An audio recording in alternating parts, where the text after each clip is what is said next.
ಕೇವಲ ನಾನಾಡುವ ಮಾತಲ್ಲ ಇದು. ಪ್ರಪಂಚ ಒಪ್ಪಿಕೊಂಡ ಸತ್ಯ. ಹೌದಪ್ಪ, ನಾನು ತಿಳಿದಿದ್ದೇನೆ. ಪ್ರಹ್ಲಾದನ ಪೌತ್ರ, ಹೌದು. ವಿರೋಚನ ಪುತ್ರ, ಹೌದು. ವೈರೋಚನಿ. ಬಲಿ ಚಿಕ್ಕ ಹೌದು ಅಲ್ವಾ? ಈಗ ನೀನಿದ್ದದ್ದು ಈ ಸುತ್ತಳದಲ್ಲಿ. ಸುತ್ತಳದಲ್ಲಿ ಮೊದಲಿಂದ ಇದ್ದದ್ದಲ್ಲ. ಅಲ್ಲಪ್ಪ, ಅದನ್ನ ಹೇಳಿದ್ದಾನೆ. ಇಲ್ಲಿ ಬರುವ ಮೊದಲು ಹೌದು. ನೀನಿದ್ದದ್ದಲ್ಲಿ ಭೂಲೋಕದಲ್ಲಿ ನಾವಿರುವಂತ ಸ್ಥಳದಲ್ಲೇ ಇದ್ದವನಿಗೆ ಬೇರೆ ಇದ್ದವರು ನಾವು. ಹೌದಪ್ಪ. ಹಾಗಂತ ಒಮ್ಮೆ ಕೆಳಗೆ ಬರುವುದು ಅನಿವಾರ್ಯವಾಗ್ತದೆ. ಮುಖ್ಯ ಅದ ಹೌದು. ಭೂಲೋಕದ ಎಲ್ಲಿದ್ದಾರೆ, ಎಲ್ಲಿ ಹೋಗಿದ್ದಾರೆ ಎನ್ನುವುದು ಮುಖ್ಯ ಅಲ್ಲ. ಏನು ಮಾಡಿದ್ದಾನೆ ಇದ್ದು ಏನನ್ನು ಸಾಧಿಸಿದ್ದಾರೆ ಎನ್ನುವುದು ಅಲ್ವಾ?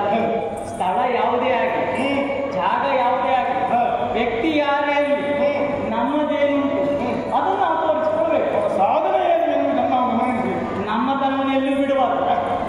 ಹಾಗೆ ಬಿಟ್ಟಿವಂತಾದ್ರೆ ನಾವು ಇದ್ದುಕೊಂಡಿದ್ದು ಆ ವ್ಯಕ್ತಿ ನಾವು ಅಸ್ತಿತ್ವವನ್ನು ಎಲ್ಲೂ ಕಳೆದುಕೊಂಡವರು. ಒಂದೊಮ್ಮೆ ನಮ್ಮತನವನ್ನು ನಾವು ಬಿಟ್ಟುಕೊಟ್ಟಿರುವಂತಾದ್ರೆ ನಾವು ಸತ್ತ ಹಾಗೆ ಅಲ್ವಾ? ಯಾವುದೇ ಕಾರಣ ಕೊಡಬಾರ್ದು.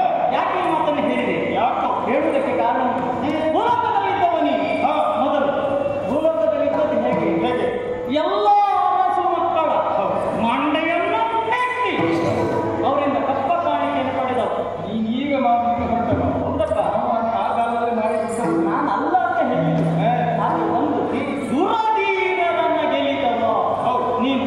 ಎಲ್ಲರಿಂದ ಕಪ್ಪ ಕಾಣಿಕೆಯನ್ನು ಪಡೆದು ಎಲ್ಲರ ಪಾತ್ರಕ್ಕೆ ಪ್ರಶಂಸೆಗೆ ಪಾತ್ರನಾದವ ನೀನು. ಆದ್ರೆ ಕೆಲವರಿಗೆ ಒಂದು ಹಣೆ ಬರ ಅಂತ ಇರ್ತದೆ ಅಲ್ವಾ? ಏನೇ ಸಾಧನೆ ಮಾಡಿದೆ ಅದರಲ್ಲಿ ಪ್ರಗತಿಯನ್ನು ಕಾಣಬೇಕು. ಅದು ನಿನ್ನದು ಹಾಗಾಗಲಿ. ಯಾಕೆ?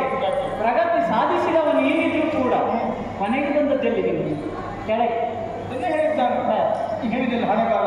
ಹೌದು. ಒಮ್ಮೊಬ್ಬ ವ್ಯಕ್ತಿ ಆದವನಿಗೆ ಯಾವ ರೀತಿಯಲ್ಲಿ ಏನಿಷ್ಟೆಲ್ಲ ಬದಲಾವಣೆ ಹೊಂದಬೇಕಾಗ್ತದೆ. ಹಣೆ ಬರಕ್ಕೆ ಹೊಣೆಯ ಅಲ್ವಾ? ಒಂದು ಮಾತುಂಟು, ಆರೇನು ಮಾಡುವವರು ಆರಿಂದಲೇನು ಹುದು. ಅದೆಲ್ಲ ನಾವು ಪೂರ್ವ ಜನ್ಮದ ಕರ್ಮವಿದ್ದಿಗೆಂದರು.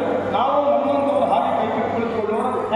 ಆಮೇಲೆ ಮಾತ್ರ ನಿಂತು ಹೋಗೋದು. ಹೌದಪ್ಪ, ನಿನ್ನ ಬಗ್ಗೆ ಕೇಳಿದಂತ ನಾನು ನಮಗೆ ಈ ನೋವು ನಲ್ಲಿ ಇರುವುದಿತ್ತಲ್ಲ, ಅದು ಹೊಸದು ರಾತ್ರಿ ಇತ್ತು. ಜೀವನ ಅಂತ ಹೇಳಿದ ಮೇಲೆ ಹಗಲು ರಾತ್ರಿ ಹೇಗೂ ನೋವು ನಲಿವು ಇದ್ದೇ ಇರಬೇಕು. ಕಷ್ಟ ಸುಖವನ್ನು ಅನುಭವಿಸಿದಂತಾದ್ರೆ ಅವನ ಜೀವನದಲ್ಲಿ ಗಟ್ಟಿಯಾಗುತ್ತಾ ಹೋಗ್ತಾನೆ, ಉತ್ತುಂಗದ ಸ್ಥಾನಕ್ಕೆ ಬೆಳೆಯುವುದಕ್ಕೆ ಸಾಧ್ಯ.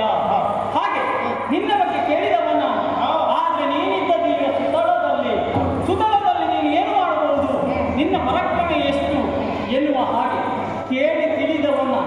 ಹಾಗಾಗಿ ಇಲ್ಲಿಯವರೆಗೆ ಬಂದು ಈ ವಿಚಾರವನ್ನು ನಾನು ನಿನ್ನ ಬಗ್ಗೆ ತಿಳಿದುಕೊಂಡ.